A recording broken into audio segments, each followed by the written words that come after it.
everyone, welcome back to Raised to Obey, episode 11. Hi, we're back. Yvonne and Jennifer, right, we're back again. So, as usual, we had already started talking about the topic. I think we should start recording sometimes and just go with it, maybe we can edit it out what we, Exactly. But, so we were talking right now, what do we want to really talk about in this episode? And we're going to talk today about setting boundaries and sticking to those boundaries and how did we do it and how does it make us feel also. Right. There is a way, I think that, I felt about it. It's a lot easier for me now than it was before, but Definitely. Also going back to people pleasing, also setting boundaries, always saying yes, even though you want to say no. Right. Because if people know that they can step over your boundaries, they will, and they'll always try. And then what did you say? I love that. You said in your video today. If you start sticking up for yourself, then what are you? You're a bitch. Exactly. Like, you're changed. You're being a bitch. You're. Right. Why are you so difficult? Yeah. Why you've changed, and the fact of the matter is you have changed for them because you're not taking their shit anymore. Right. You're not allowing them to step all over you, and then of course they're gonna come back at you and be like, "You changed. You're a bitch now." Right. Like, and you're just actually setting boundaries and not letting these people go over your boundaries. Right. And so what else were we talking about? Well, I think it all goes back to why we even got to this in the first place, because as children we were not allowed to set boundaries. We tried, I know we've talked, you and I had really rebellious periods, but it was just because somehow our psyche had said, okay, this is enough. We need to set some kind of boundary just to protect ourselves or to gain self-trust again. And when we tried to do that, we were met with backlash from our parents in the form of punishment. Yeah. Or, also, you're a difficult child. Right. Or being told, my mom, her favorite phrase was always, "You're stupid." Oh wow! Okay, yeah. I don't think I've ever heard that from my. I remember I told my fourth grade teacher. Her name was Dolly Salinas. She was like the sweetest teacher ever, and she's a really good teacher. Because I told you the third grade I had a really hard time because I had my mom's third grade teacher. Oh, okay, right? yeah. So in the fourth grade I had this other teacher, and she's a really great teacher. I really liked her, and I remember telling her that I'd had some kind of difficulty with my homework. It was math or something. And my mom said to me that I was stupid. And I told my teacher that. And my teacher called my mom and said, "You cannot tell a child that they are stupid. You cannot tell a child that they are dumb." So, so if your teacher did that in college, did you get in trouble for saying something to your teacher Of course I did. That you said something like that? Of course I did. Yeah. So, and I will tell you, look, that was in the fourth grade. How old am I now? To this day, if somebody says to me, "Are you stupid?" Even if it's in joking, dude, that's like red flag. Yeah. Like in Star Trek, alarm, we're going down. That's it. I'm like, I just see red. That brings me back. I love how these back and forth, and then it'll bring me back to a memory. So, and setting boundaries, and having friendships. Yeah. Being able to set boundaries in friendships. I had a friend. I'm not gonna name her name. I don't even know any people who might listen to this who hung out back in the day, but we were best friends, but she wasn't my best friend. Okay. Because she belittled me, she talked down to me, she would always say, "You're dumb, you're stupid." Because I think in the end she was jealous of me, I think sometimes that's what it all boils down to. Or she was narcissistic. Like trying to have the control. That too, yeah. So like I said, we were like after like dropping out of 9th grade and pretty much, going down the wrong path and deciding to go back to school, there was a school it was called ILC, which we called Idiot's Last Chance. Okay. But it wasn't. It was Individual Learning Center. Mm-hmm. So you could choose when to go to school if you wanted to go to school in the morning, Mm-hmm. like where you just go to school, Right. or you could I want to start school at like 9 or 10 o'clock or something like later. Okay. And you only had 3 periods. It Mhm. wasn't like a whole day of school. Right. And as where we met, like there was 5 of us. Mm-hmm. Well, not the Breakfast Club, but Yeah, right. I was gonna say the Breakfast Club. not that, but like there was 5 of us. We were really tight, but with a group of like 5 people, 2 of them were a little bit more closer, and then it was me and this other girl. Right. She lived like she lived like around the corner from me, Mm-hmm. and then there was always one who was probably going like back and forth. But it was a group of 5. Mm-hmm. And I remember finally having the backbone to say something to her, because I was scared of her, because I was small, I was little, Mhm. and she was Mhm. big, and she was also very, Right. Big boned. and I remember I'll never forget, we were sitting at Perkins, I think. It's like a Denny's. Okay. And like we were Mhm. sitting in a booth, and it was all 5 of us, and I just remember I can probably remember like one of the first times I've stuck up for myself, because I mean, like, sticking up for yourself and setting boundaries are kind of like, They think they go hand in hand. Yeah. Yeah. And that was one of the first times I ever stuck up to her, like stuck up for myself and said something to her with Mhm. everybody around. Right. So I had like also the people who were the other girls who were with me to acknowledge that's how she treats me. Mm-hmm. She belittles me, she talks down to me, she always calls me stupid and you're dumb, like you're Mhm. dumb. Right. And if you hear that enough, even though you don't think you are, but if you hear that enough, You you start start to believe it. yeah, you start to Yeah. believe it. And I was just like, and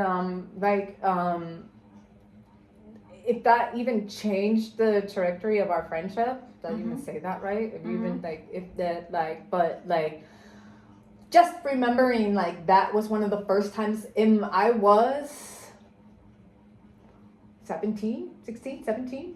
Okay.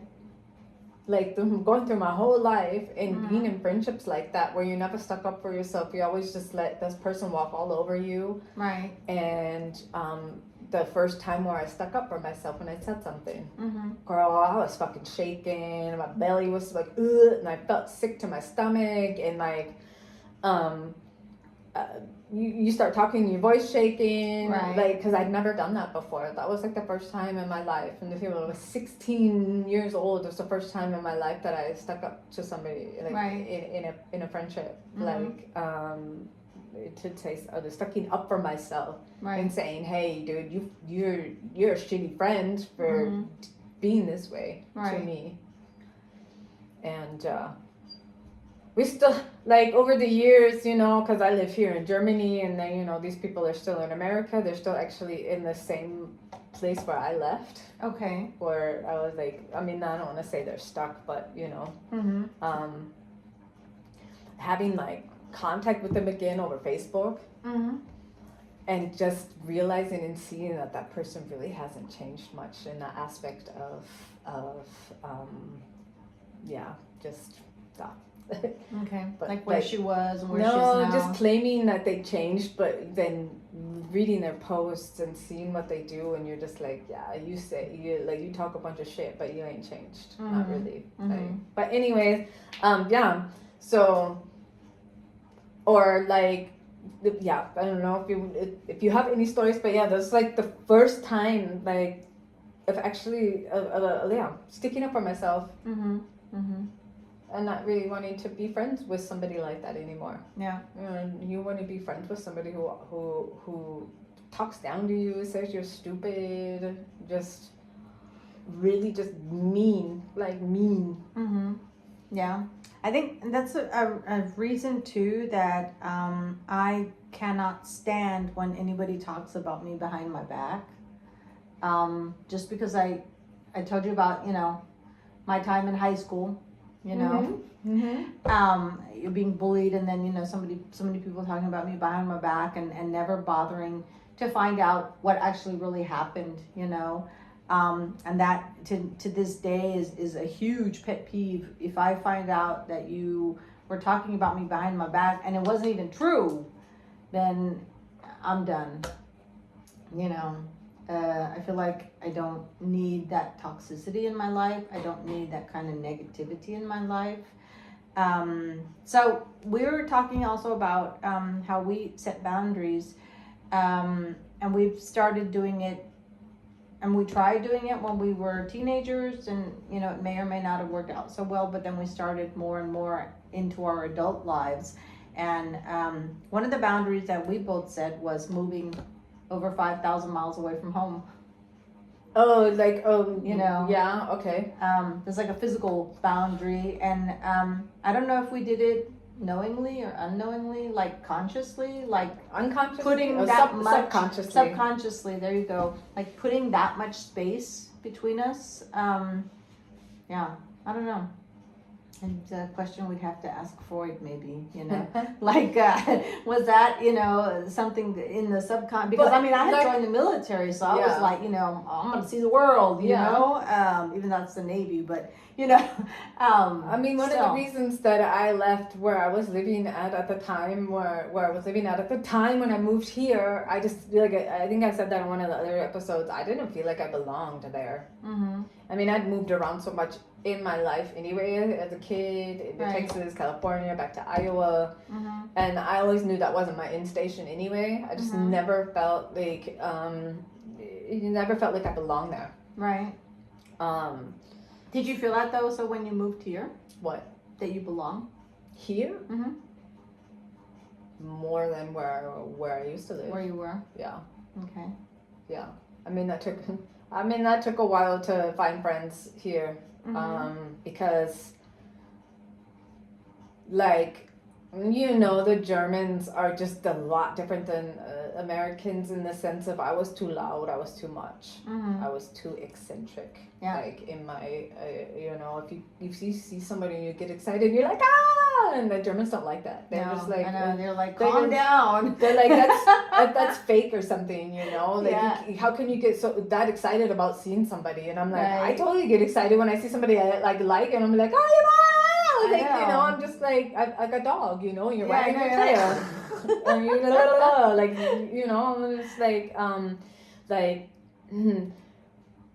to where I actually dimmed my light. I dimmed myself to fit in. Right. But it wasn't the right people. I hadn't found my people yet. You know what I mean? Right. That took a while. Yeah. And that took almost after me divorcing my ex. Okay.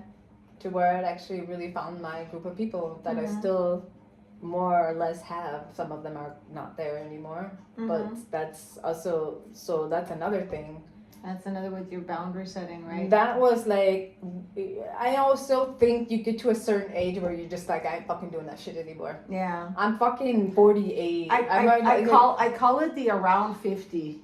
Yeah. Because when you start getting close to 50, you start realizing, fuck, I've lived at least half my life, man. This shit ain't worth it. You know, like I was stressing over what? Exactly. Over who? Why? No. Exactly. Why? No. It's not worth it. I mean, setting boundaries also in the dating world. You know, getting back out there after having a divorce and dating and meeting these really fucking shitty men and having red flags. Right. Noticing them, but still like fuck it because you just want to be in a relationship. You want to have that. Right. Like, yeah, no, not anymore. So one of the first times that I actually just was like cut somebody fucking off of my life, it was 3 years ago. It was the first time, and that felt so freeing. That felt so good. So you didn't have any guilt about doing that? No, I was so happy this bitch was out of my life. She's fucking toxic narcissist. Going back to the same thing, like of being in that friendship back in the day. No, no, I was like, sorry, bye. Yeah. Fucking being like getting up, like if you can't go to somebody and tell them this is how you're interpreting their actions to you, and if they're supposed to be that close to you and you can't go to them and be like, hey girl, you know what? you know I love you, right? But like, so this person was able to come to me and tell me, because I don't drink anymore. I don't drink any alcohol. It's been 3 years. She was able to come to me and tell me, girl, you fucking yesterday you were drunk. That's not that you can't do that shit. That's not right. You were like this and that. And I was like, oh my God, really? Mm-hmm. Thank you for telling me that. I didn't know that. Right. But if I went to her, so the same thing, I went to her and been like, girl, you know, like you're freaking tripping over shit that's not even fucking there. You know what I mean? Like, what's your problem? What's going on? And her standing up and like throwing shit and like having a tantrum. I was like, no. I stood up.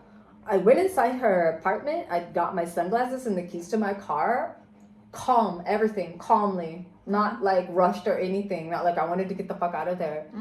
Got out of my car, turned it on, and drove down the street. I never talked to her since. Okay. Because I do not need that shit. I do not. We're not fucking children. We're fucking adults. Well, I mean, she is younger than me, so I get it. But whatever, you know. Like, sorry. But if we're supposed to be as close as you say we are, right? And I can't come to you and tell you, you're tripping, you're acting like a fool, and you can't take that. Like, it's as me trying to help you. I'm not trying to belittle you. I'm not trying to be like you're fucking, I'm trying to help you and better you as a person. Right. And you can't accept that or at least be like, okay, having a different point of view. Somebody telling you, like if somebody can come to me, I'll be like, oh, okay. Right. Sorry, I don't need to be your friend. Yeah. Yeah. So then, last year, the same thing. And this person actually decided, we were having problems, it'd been a year, and I said, hey, I want to distance, and then us having a talk, thinking things were going in the right direction again, and then this person saying she doesn't want to be friends with me anymore, and I'm like, 15 years of friendship because she wanted some dick, cool. You know what? Bye-bye. Yeah. 15 years. She was my best friend for 15 years, and I was like, you know what? I'm sorry, but like if you want to end a friendship, and I'm not chasing after you. I'm not gonna be like, why? I just I'm at a point in my life. You want to be in my life, cool. If you don't, there's the door. Bye-bye. Because I don't need people like that in my life anymore. Right. And I'm not chasing after somebody. Why? Please be my friend, please. Because I'm also at a point in my life I know that's not true because I know I have other friends, you know what I mean? Right. I mean, we met each other, we found each other, we connected. But like, even though I know, like, there's some times where I'll be like, hey girl, can you do something? No, and I'll be like, either I'll go do it by myself. Right. Cool. Like, or sometimes, and I actually enjoy being at home alone on the weekend and just sitting on my couch or, whatever, doing creative stuff. I don't know, whatever you're doing. You're picking up your house, painting a fucking wall. I have no idea. Working in my garden, Have you installed that cupboard yet? No. I need help. I just like, give me a few more weeks. I'll be able to help you. Come in with your grill. Or your drill, not your a few more weeks, but then you'll be having surgery, so. Yeah. I won't You can sit there and I'll be like, here. But like, it's just, I really honestly do think though too, as you get older, you're just like, you know what? I don't need that shit. I just don't need, and in your 20s and your 30s, you're like trying to have a lot of connections with different people or, Right. And I feel like as you get older, your group of friends really gets smaller. And like I say, like, I know a lot of people. Right. Like, WhatsApp or something like that, or from my classes or things like Of that, course. But to say that I have people who I write with every day, you're one of them. And people who will check in, like I can probably count on one hand, maybe two, like of the people who I have connection, contact, and that, like, I'm happy that I don't need 20 fucking friends. Who the hell? Like, how can you keep up with 20? That's just, and it's so funny, like, when I hear that, like, from, your 20s, your 30s, your 40s, like, how really actually your group of friends gets smaller and smaller as you go and as you age, because you're just also don't have the time for 20 friendships, Yeah, I know. I'm like, how do you do that? Like, But okay, like, yeah, like just getting to a point in my life where if that's where you want to, if you don't want to be my friend, that's cool, you know. Like I'm not saying if that's what you want and that's your feeling on the thing of what, because we had a discussion or whatever and it's not what you wanted, Right. and you decided to end the friendship on this topic, the subject or whatever it is that happened. Okay, Yeah. it's cool. Mm-hmm. That's fine.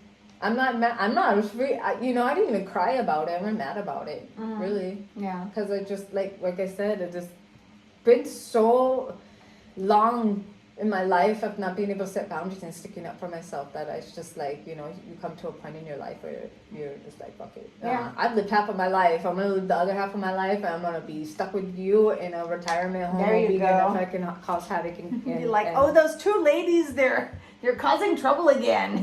we Didn't gotta you separate give them. them a sedative?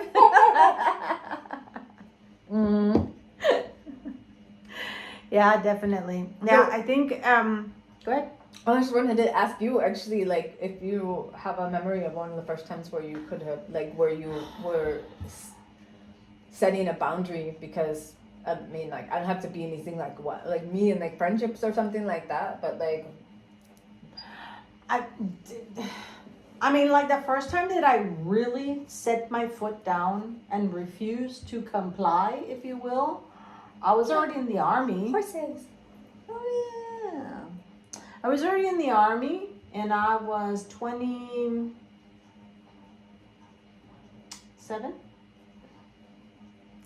I was 27 because I'd been here maybe a year.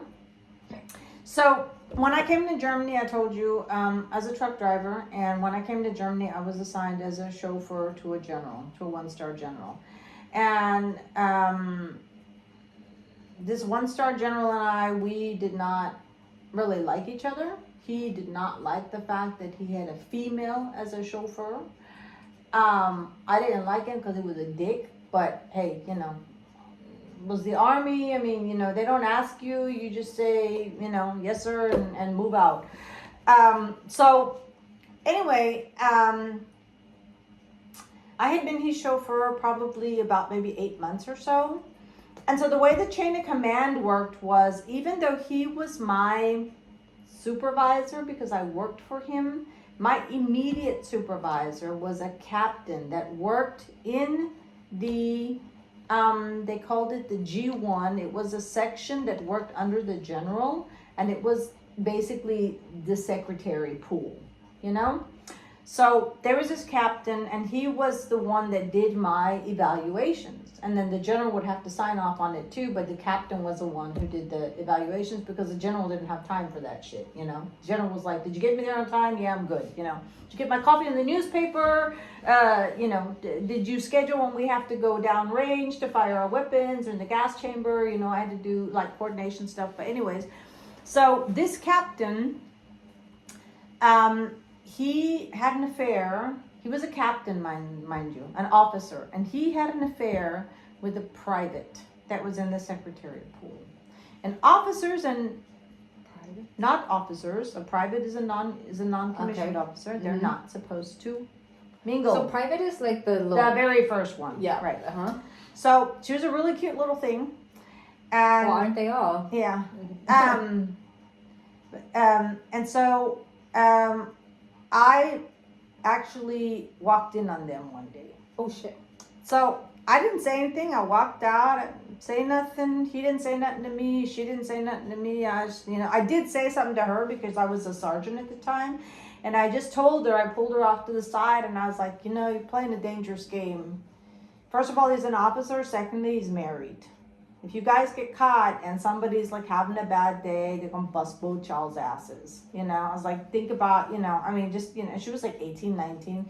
Is he really worth it? And of course he was older, he's like my age or a little bit older. Anyway, so push came to shove. Somehow word got out because it was a really small, we were a battalion, but like the general offices, it's everybody knows what everybody else is doing. Like I know, and we're in Heidelberg, so we're also like out of the States, so there's like very few places that the soldiers hang out at. Yeah. So I know how much the general drank last night because, whatever.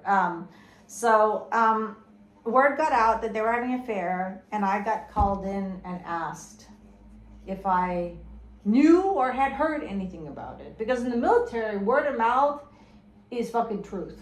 It's not, they fucking, if somebody says, and like this was the time of don't ask, don't tell. And if somebody said you're gay, dude, you were gay, and you're gonna get a fucking court martial. I mean, there was like, no ifs, ands, or buts about it, right? And I don't know what the thing is nowadays, but anyways, we're talking about over 20 years ago.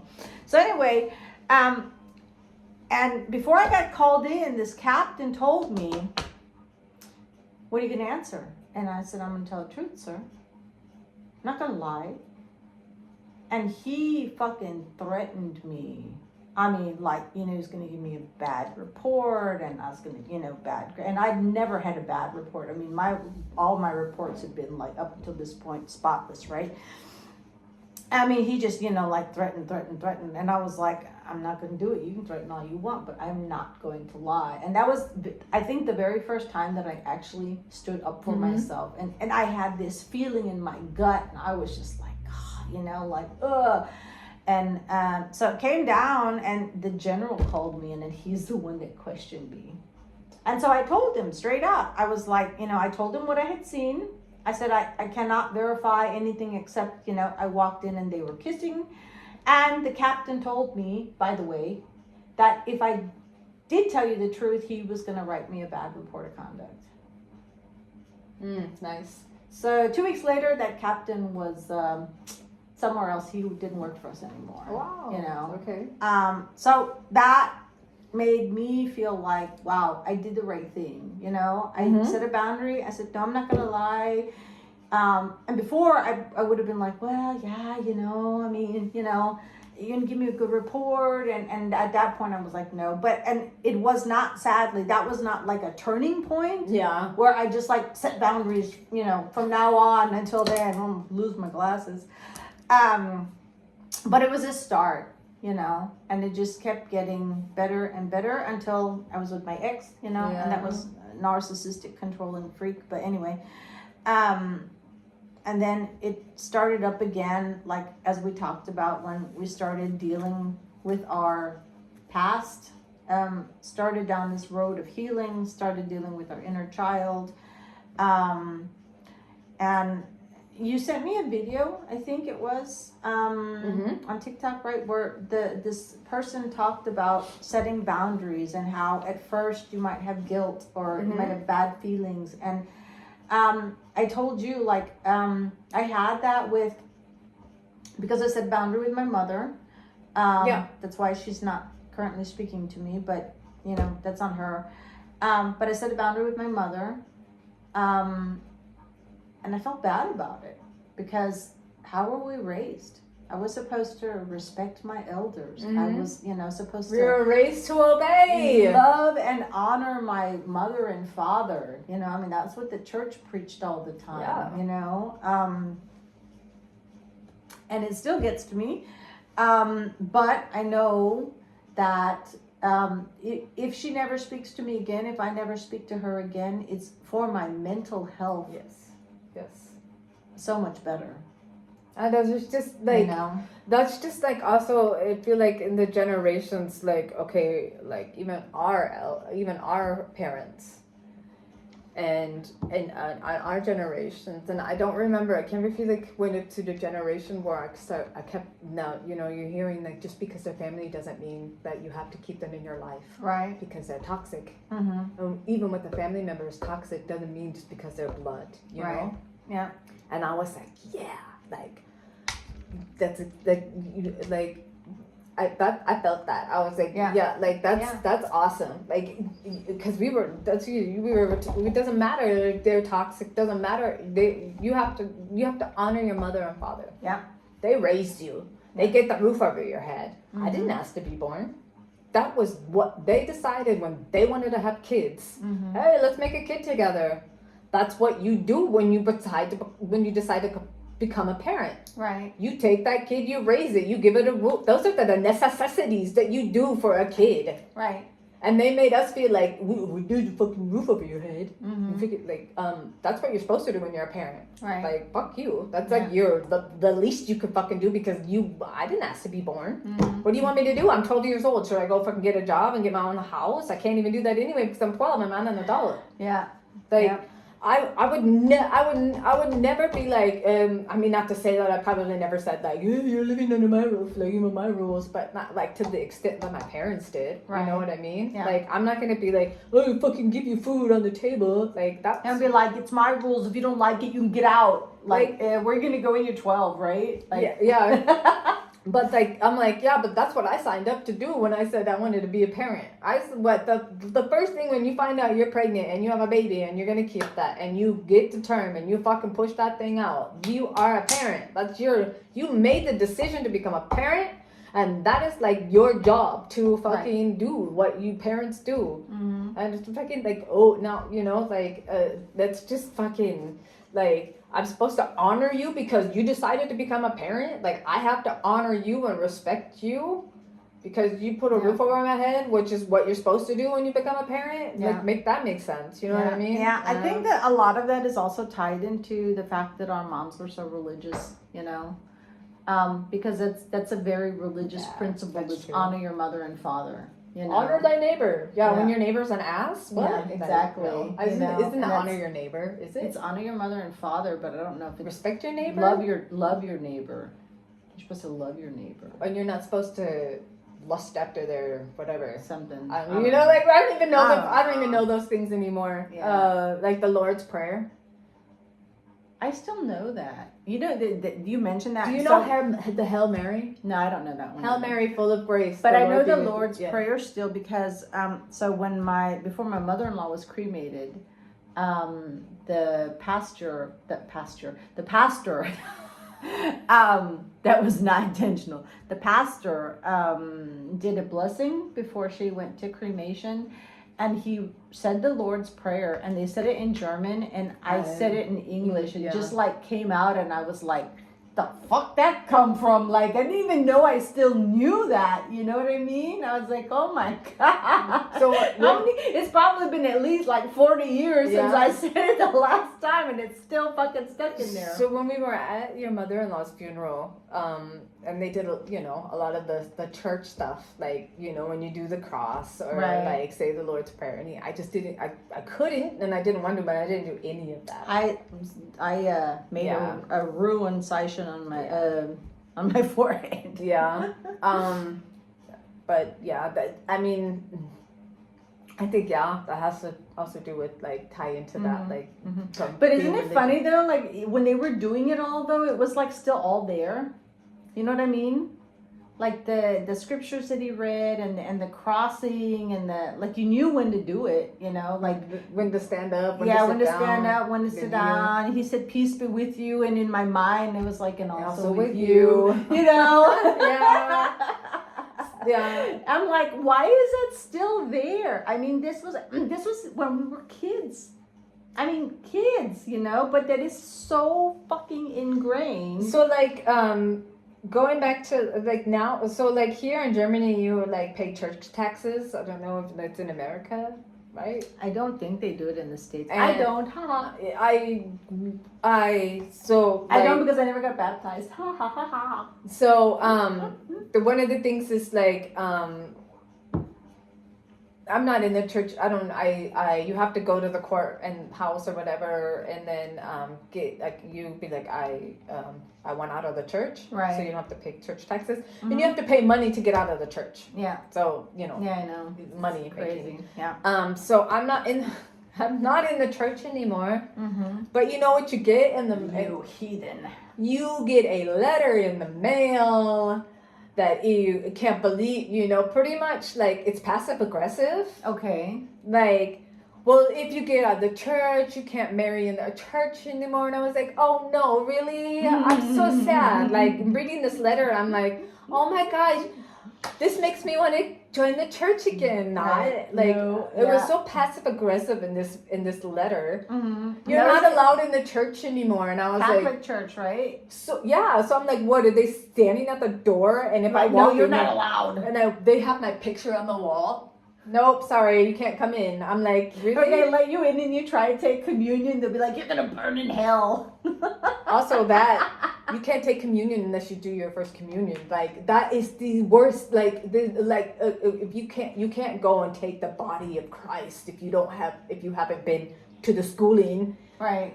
Because you're gonna burn in hell. And I'm like, dude, seriously? We're drinking and eating the body of Christ and the blood of Christ? How the fucked up is that? Mm-hmm. Like, I don't want to I don't even want to be drinking blood or eating the body of Christ. That's it. Like, that's one of the things that I thought was fucked up. Like, I never really, like, we were Catholic and we had to go you had to go and get your first communion and you have to do all these classes and then you get your dress and your candle and you walk down whatever. Right. I did this stuff for my daughter my first one, my oldest one. Mm-hmm. So because I was still married to my ex, and the second one I had already been denouncing the Catholic religion, whatever. Your second daughter? Mm-hmm. This is my second daughter, my youngest. Mm-hmm. And I told her she didn't, have to do first communion if she didn't want to, and she said she wanted to. Mm-hmm. And I was like, that's, your decision. You want to. But I'll tell you what. One of the only reasons why she did it is because you get money. I know a lot of kids nowadays. They're like, and she was like, "Oh yeah, church. I'm going. I go to church." Like she ever went to church. Right. I mean, my oldest daughter doesn't go to church anymore either. So, I also baptized my kids, which I wish I didn't, because I also feel like they should be able to pick. I don't want to be like, you're Catholic now, or you're evangelisch, or Protestant, or whatever the fuck that is. Right. Atheist. You're atheist. No, like Lutheran, I think is what I was thinking about. I feel like they should have that decision to make when they get older. Right. Because like I said, in the other episode where we were talking about, I was trying this religion, I was going to this, sect and this thing and this thing, trying to find, my sense of belonging somewhere, to where I was like, damn, I'm a witch. Right. That's where I feel I'm spiritual, right. And I do believe in things, but I always felt like I was trying to figure out where I belonged in I belong in a coven. Yeah. We belong in nature. Yes. With a raven, a bat, an owl, a wolf, and a dragon. Yeah. I mean, if I had all those things, I'd totally be happy. Yeah, I know. And what more do you want? Living in a house in the forest with all these animals. As long as it's warm, I'm fine. Yeah. But one of the reasons why I did baptize my oldest daughter, my mom came. And this time, and when you want to baptize your kid, you also have to go to the church, and you have to do oh my gosh, it's always a something with the church. You have to go and you have to take a class. You can't just baptize your kid. You can't just pick out a godparent. They have to sign a piece of paper. They also have to be Catholic, and it's just where I'm just there's so many freaking rules to being Catholic. Why can't we just live and be and I want to baptize my kid. Okay, cool. Yeah, water on the head, stamp on the freaking document, and you're cool. You're baptized. Right. No, you gotta go through all this shit. But I just remember doing that to where I look back and it was I did it to please my mom. Kind of. Yeah. Huh? Yeah. And the second, so my youngest daughter also baptized. My sister came then, and she's the godmother of my daughter, second daughter. And if I'm being honest though, we did that in Easter time, and it was a midnight mass. Oh my God! It was really It was really nice. Okay. It was in a really big church in Heppenheim, in St. Peter's Dome. Is it? I can't remember. But it was. So in compared to my oldest daughter's baptism to the second one, that was really a really nice. I mean, sorry, Rihanna, I'm not your baptism was shitty or anything, but it was just different. But I still I wish I would have been waited and they get to pick what they want to be. Because you're Catholic. So I was grown up in a Catholic, household, taught all this stuff, and that's not what I wanted. That's not me. That's not who I am. Right. I honestly believe though, if you have faith and you are Catholic, but you're like not those, what's oberflächlich? Holier than thou. Like I go to church every Sunday, but turn around and talk shit about people and like a stupid Karen, and you know what you know, like just the total opposite of Right. then you're but I go to church on Sundays. Yeah. That doesn't make you a good person. No. Mm-mm. That's what I mean. Like, right. just Yeah, because you go to mean. church doesn't make you a good person. That's what I say. They're like holier than thou, like, oh, I go to church. And you But there don't, are some people who who are faithful. I guess there's like a belief in the faith of God and are. Yeah, they try to live. Yeah, and they are. You just they live that, and they believe that, and that's like I think it's just different, and I just think that like.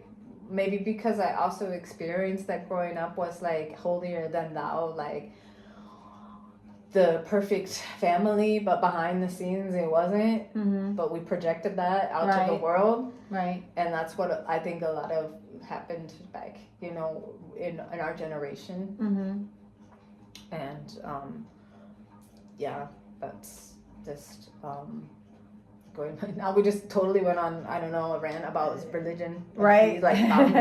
So going back to setting boundaries, like so we were also talking about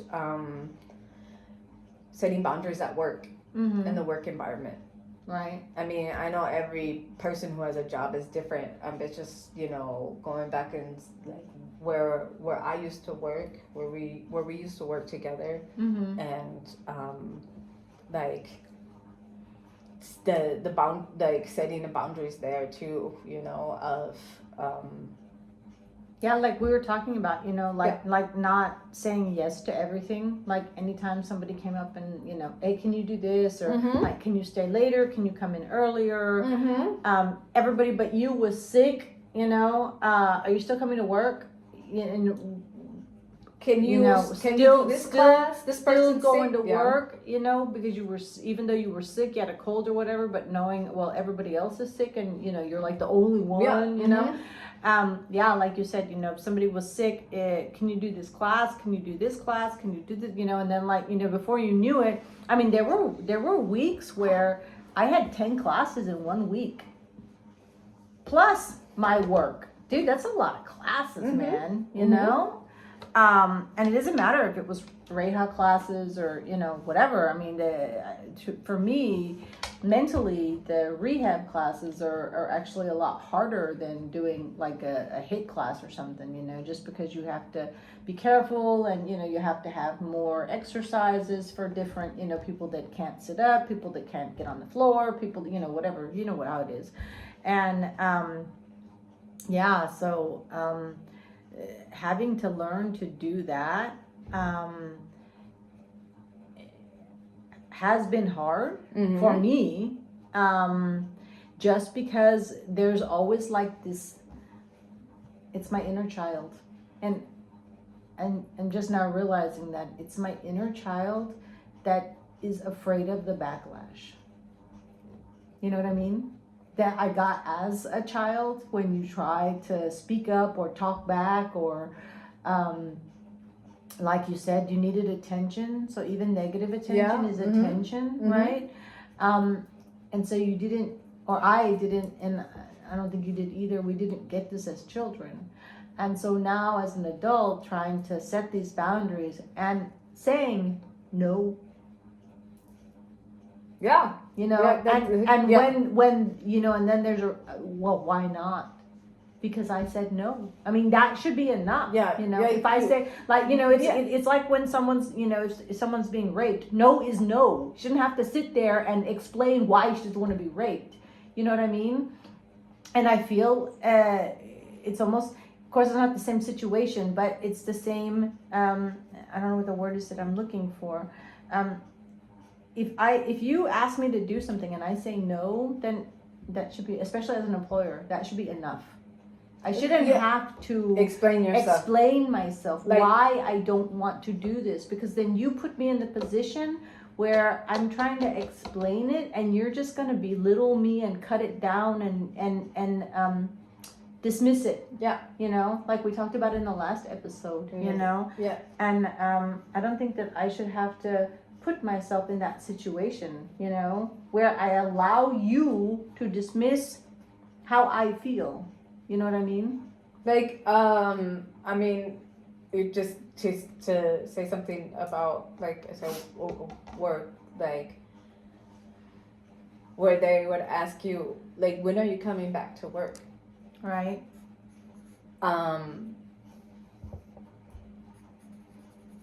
And like, you should be like, well, I have the note from my doctor, I have my sick leave, and it says the 20th of April. Mm-hmm.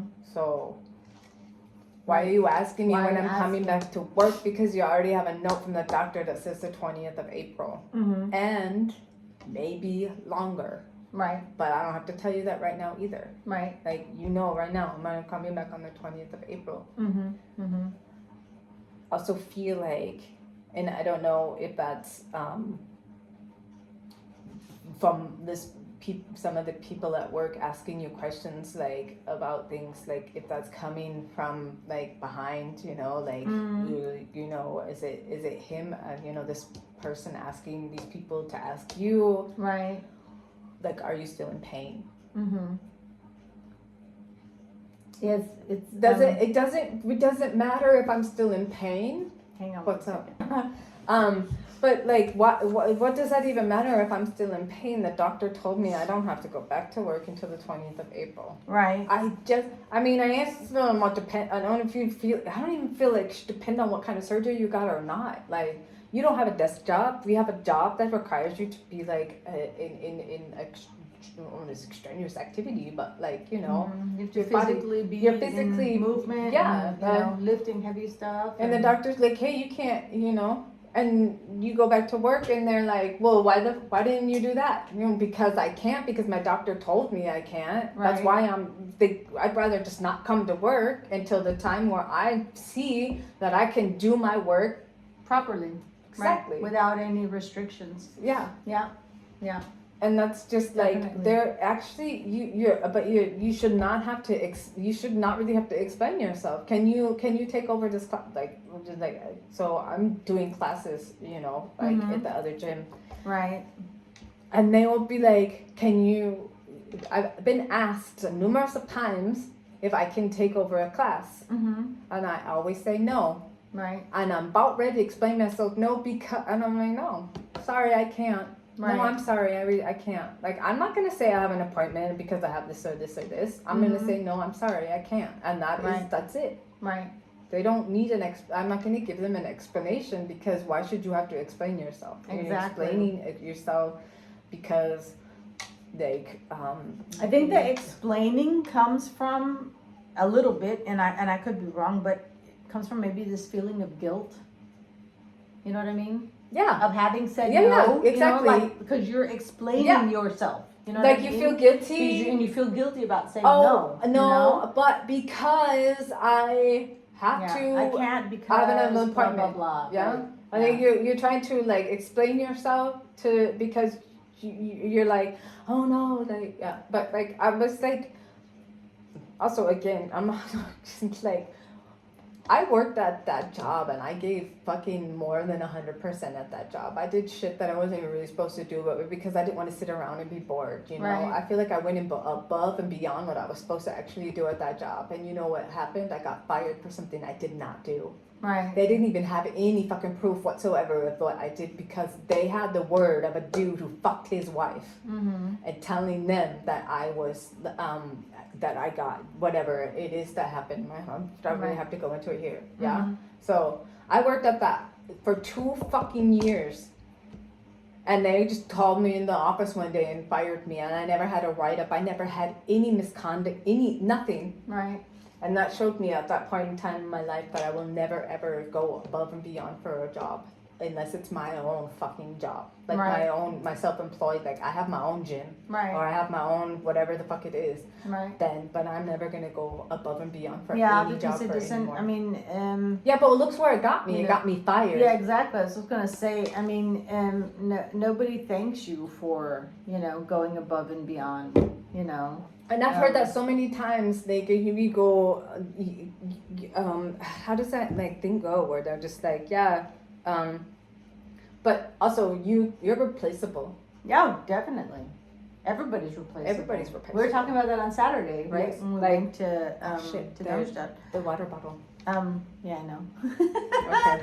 I'll just go thirsty here, girl. No, I know. I'm thirsty too, but we're almost done. We're talking Okay, about bye. No. We're thirsty. We need water. Bye. No. We can hold out 10 minutes. We're talking about that on Saturday. You know, that everybody's replaceable. So, with knowing that, I don't see why anyone should have problem setting boundaries. You know, if it's, you know, if you're not supposed to work Saturdays and they say, hey, can you work Saturday? You don't have to feel bad about it. You'd be like, no, I'm not supposed to work Saturdays. Can't do it. You know, unless you want to, you don't have anything planned. But, you know, if you really and truly don't want to, then you shouldn't feel bad about saying no. Yeah. And if they push and ask why, you don't have to give an excuse. You don't have to give a reason. You know? There's like... You're like, no is no, motherfucker. You know? Like, what part of no don't you understand? I can't remember. I haven't seen these videos for a long time. There was a lady on Instagram, and I loved her videos because she was just like, you have a contract at work, and it says you work from 9 to 5. Mm-hmm. And they would be like, HR or whatever, who would ever be like, well, you know, it's 5 o'clock. I see you clocked out. You know, all the other people stay at least a half an hour earlier. And she's like, yeah, but my contract says from 9 to 5. Mm-hmm. You mean late, half an hour later? Yeah, later. Right? You know, all the other people are, you know, and she's like, yeah, but my contract says from 9 to 5. Right. Or having people try to contact you outside of the business hours. Mm-hmm.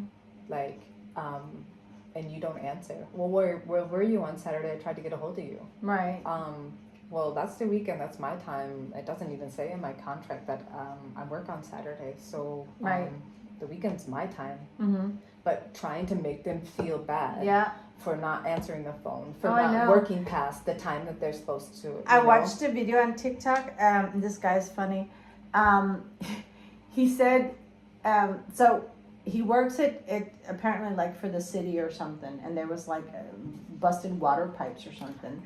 I know. Junior, yeah. Right? Yeah. So he was talking about how his boss tried to call him, right? It was after hours, and he didn't answer the phone. And then the next morning when he got to work, they were like, Junior, I tried to call you. We had an emergency. And he was like, well, what number did you call? And they were like, well, your number. And he was like, the last time I checked, the emergency number was 911. Like, why are you calling me? And on top of that, you're my supervisor. You're supposed to know more than me. There was like a shut-off valve or something on the wall, right? He was like, you're supposed to know that. Like, why are you, you know, like, why do you call? And I was like, oh my God. He is, that is so, like, you know?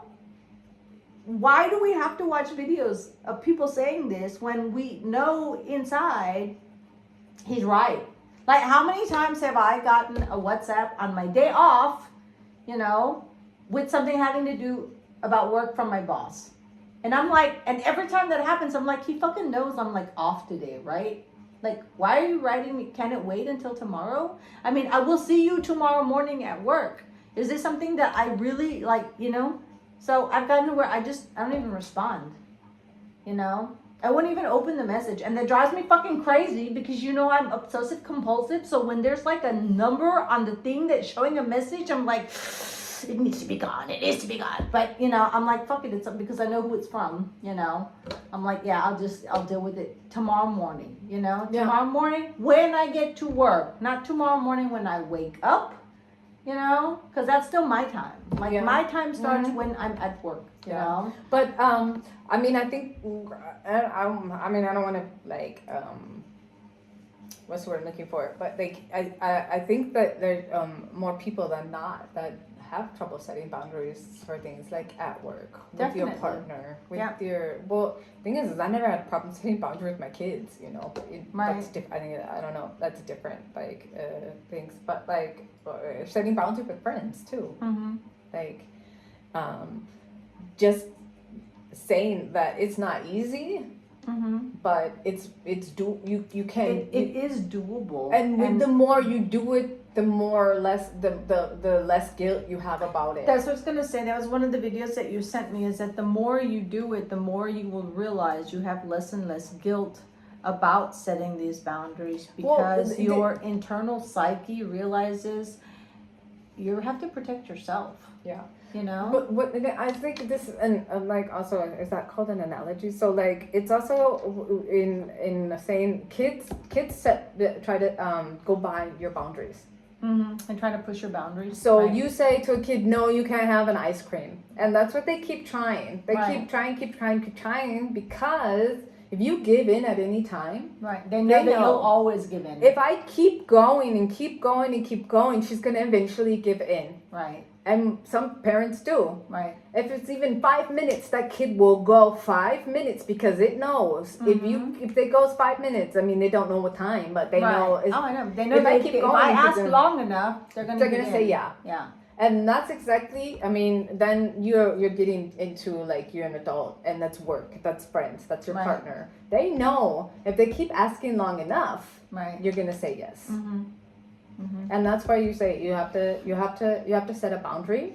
And anytime anybody tries to go over that boundary, you have to be like, no, sorry, here I already told you no, and I also told you I don't have to give you a reason or whatever. You know, like I said, you know, I don't know, I can't give any like instances or examples right now, but like that just goes into like being a parent and having a kid and saying no, and then keep trying because they know in the end if you keep going long enough, you're eventually going to say yes. Right. And that's just going into being adult. Right. Like it's and so many times of having a boundary and letting people walk over that boundary, and not just a little bit, like way over that boundary, to where you get used, you get like to let's say for instance like in a friendship, where you're at the end you're just being used. Right.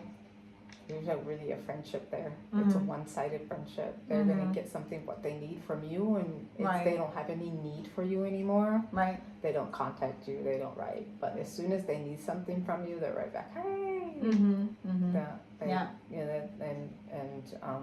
So you have to say no. Yeah. No. And stick to it.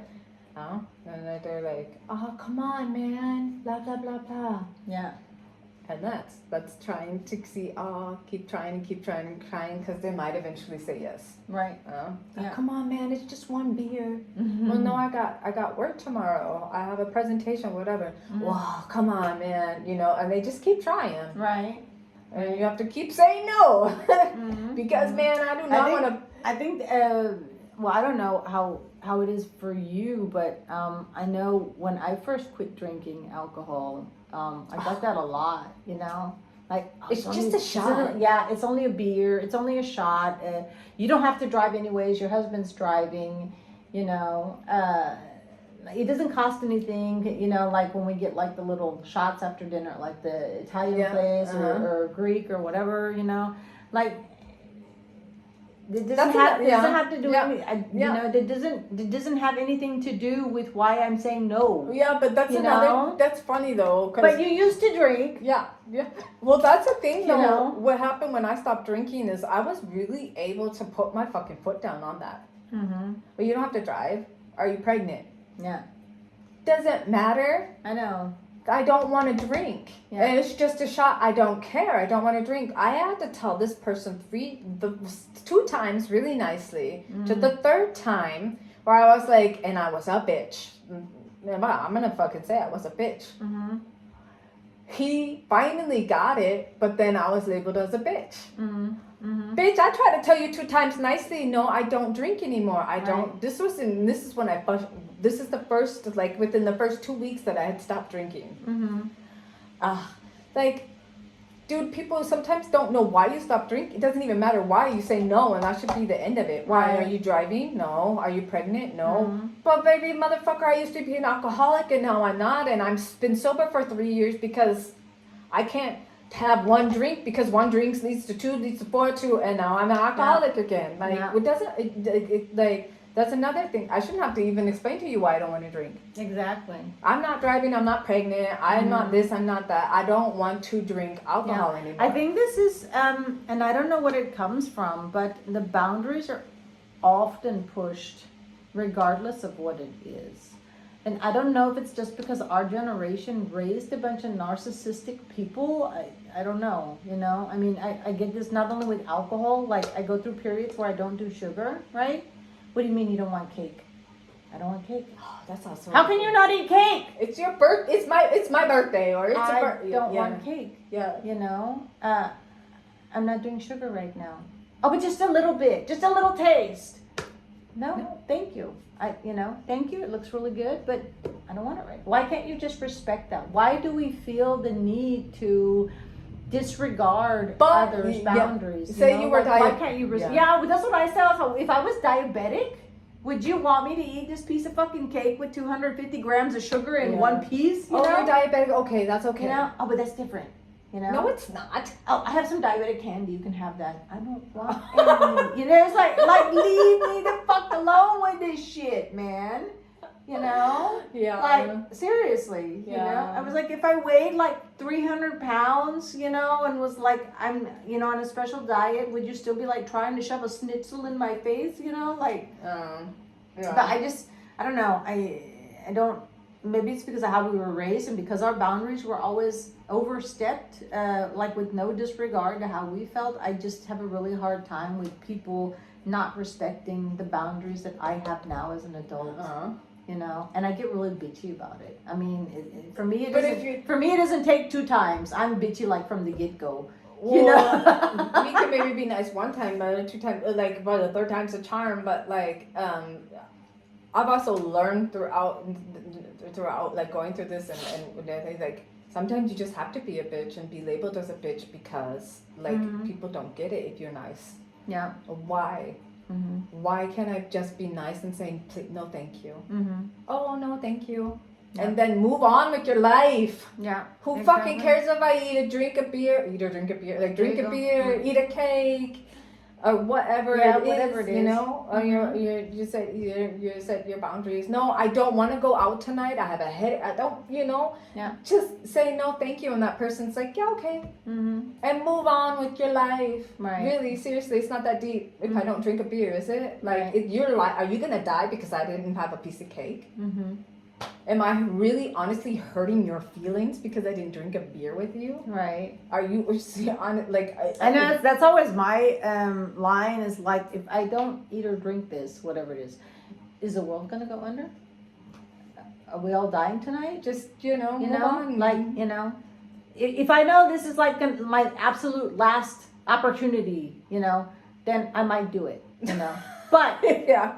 I'm pretty sure we're gonna wake up tomorrow, you know. And since I can't just have one drink, that means I'm gonna feel like shit tomorrow, or I'm gonna be up all night puking, and I don't like doing that shit no more. But that's also another thing too. Like maybe somebody can't just have one piece of cake. Maybe somebody can't just have one piece of anything, or maybe one beer. It leads to one to another to like I have a hangover and I have a presentation tomorrow. So you have to be like, no, I can't, you know. Right. I mean, just these are only just examples, you know. I mean, sure, there's like, you know. Yeah, and it's like one of the things that we first talked about when we started this series is having addictive personalities. Yeah, I have a very addictive personality, and it doesn't matter if it was drugs, if it was alcohol, cigarettes, and it is still sometimes to this date for me sugar. Okay, sugar. And I used that is why I go through periods where I'll be like, okay, I need to stop. And I won't do any sugar at all. I mean, no, I won't even do apples. That's why you don't see a lot of fruit in my house, because it's sugar. You know? And if I get to a point where something happens, like I'm being upset, I was stressful, somebody dies, whatever, I'll go down the rabbit hole. You know? And it's very hard to come out of that rabbit hole because sugar is very addicting. You know, I mean, sugar is as addicting as cocaine. It's been proven. You know, you can do there's lots of studies on it. And so that's, for me, that's a big rabbit hole. So if I'm not in the position at that point in my life to control it, then why should I put myself in that situation? Yeah. You know, it's like saying, okay, I'm gonna go to a house where they sell cocaine, and I know I'm gonna be able to sit around and talk to people and shoot the shit, and I won't do one line. Who are you fucking kidding? You know, I'm gonna buy a pack of cigarettes, but I'm not gonna smoke one. Yeah. Okay. I just want to have them, you know? Like, yeah, that pack of cigarettes probably gonna be gone in like 2 days. Yeah. You know, we used to smoke at least a pack a day. You know, so yeah, I did that when I got my motorcycle license. It was very stressful for me, so I started smoking. And I would only smoke when I rode motorcycle.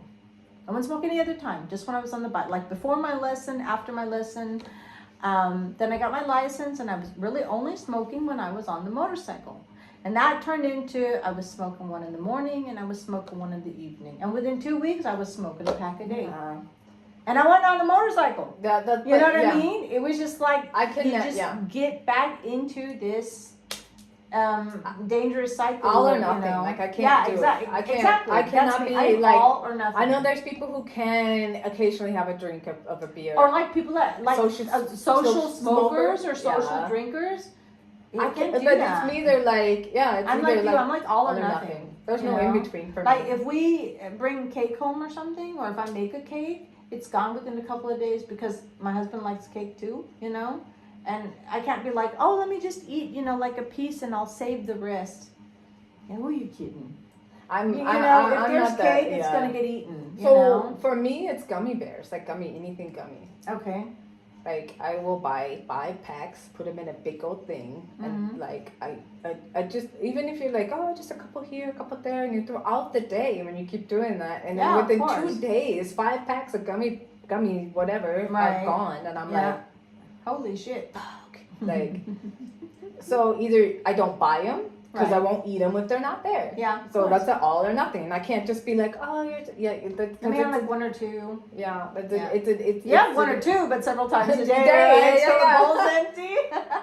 Yeah, but that would be like cigarettes. Oh, like 1 in the morning, 1 in the evening, and then it's okay 1 in the morning, 1 in the evening, 1 in the afternoon again until you're like, oh, you know, you just start smoking again because it just just like. It's very addicting, and it's something that I cannot do. I cannot control it. You know. I mean, you can control it because you either do it all or nothing. Right. Yeah, that's the only way I can control it. That's a form of controlling it. Yeah. You just know if it's there and in the house, or you buy one, or if you have a stressful situation, whatever it may be, you need the cigarettes and you're going to buy a pack and you're going to start smoking it. So you just don't buy a pack of cigarettes so you won't smoke. Yeah. Anyways, they're too expensive. I won't buy the cake. I won't buy the whatever because I know, you just, so I feel that is the form of being able to control that anyway. Yeah. Well, we've been talking for a good while now. Oh, yeah. So that was episode 11. Episode 11. Like Jennifer said in the last episode, be sure to follow us on our social media. I will put the links in the description. We are on TikTok, we are on Instagram, and for those of you listening at home, I will link our YouTube handle on the podcast so you can pop in and have a look-see at us. Yes, and also wherever you're listening at YouTube, Spotify, Apple Podcast also now, please go ahead and leave a comment. That also helps us out a lot. Let us know if there's any topics that we've not covered that you would like us to cover within the realms of what we're discussing on Raised to Obey. And also let us know if you've started setting boundaries and what your experience has been. There you go. That's also nice. Yeah. Okay. So, Take until care. next week. Yeah. Bye. Bye.